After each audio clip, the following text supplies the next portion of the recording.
Vote ভাতায় জিআরপির ক্ষোভ, ভোটের ভাতা কম দেওয়ার অভিযোগ।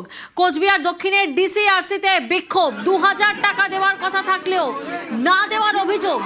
ভাতা কম দেওয়ার অভিযোগে সরব জিআরপি কর্মীরা। শিয়ালদা থেকে কোচবিহারে পৌঁছে ক্ষোভ জিআরপি কর্মীদের।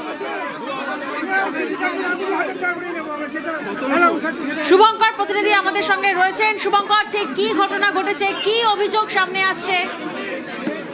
দেখো, তোমাকে জানিয়ে রাখি, কোচবিহার দক্ষিণ বিধানসভা কেন্দ্রের অন্তর্গত যে ডিস্ট্রিবিউশন ডিসিআর সেন্টার আছে, সেখানে শিয়ালদা থেকে আসা জিআরপি কর্মীদের অভিযোগ, তাদের যে ভোটের ভাতা দেওয়া হচ্ছে সেখানে 2000 টাকার পরিবর্তে 1000 টাকা দেওয়া হচ্ছে। এ নিয়ে জিআরপি কর্মীরা ক্ষোভ প্রকাশ করেন। এরপরই ঘটনার খবর পেয়ে পুলিশ আধিকারিকরা ঘটনাস্থলে যান এবং তাদেরকে আশ্বাস দেন যে খুব দ্রুত তাদের যে ভাতা, বৈধ ভাতা আছে, সেই ভাতা তাদের মিটিয়ে দেওয়া হবে, তারপরে তাদের ক্ষোভ প্রশমন হয়।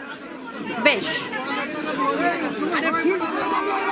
সব জায়গায় মানে যেটা 2000 টাকা করে দেওয়া হচ্ছে, কিন্তু আমাদের এখানে 1000 টাকা করে দেওয়া হয়েছে। হ্যাঁ, কিন্তু আমাদেরকে বলা হচ্ছে সব জায়গায় 2000 টাকা করে দেওয়া হয়নি। আমরা সেই ছবিটাও দেখিয়েছি, কিন্তু সেখানে সিসি দেওয়া হচ্ছে 1000 টাকার একটা সই করিয়ে নিয়ে সেই সবাইকে 1000 টাকা করে দেওয়া হচ্ছে। আমাদের দাবি হচ্ছে সকলকে সমান দেওয়া হোক।